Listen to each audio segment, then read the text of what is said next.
Amerika Serikat telah terlibat dalam sejumlah konflik di berbagai belahan dunia selama beberapa waktu terakhir. Dalam kurun waktu tersebut, Washington juga mencatat rekor penjualan senjata tertinggi.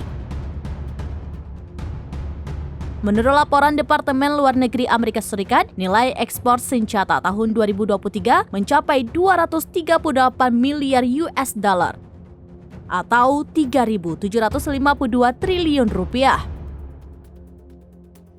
Angka tersebut diperoleh dari hasil penjualan militer asing atau FMS dan penjualan komersial langsung atau DCS. Senjata buatan Amerika Serikat kebanyakan dibeli oleh negara anggota NATO di Eropa. Pasalnya Polandia yang memborong helikopter dan sistem HIMARS senilai lebih dari 22 miliar US dollar. Di luar Eropa, negara-negara seperti Korea Selatan, Jepang, hingga Australia juga mengandalkan alutsista buatan Pentagon. Namun meningkatnya penjualan senjata ini membawa citra buruk bagi Amerika Serikat sendiri, sebab negara itu juga terlibat dalam berbagai konflik yang sedang berlangsung. Misalnya konflik Rusia-Ukraina, Israel-Hamas, dan ketegangan Taiwan-Cina.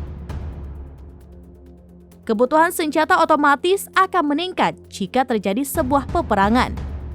Hal ini memunculkan spekulasi bahwa Amerika Serikat memanfaatkan konflik untuk meraup keuntungan.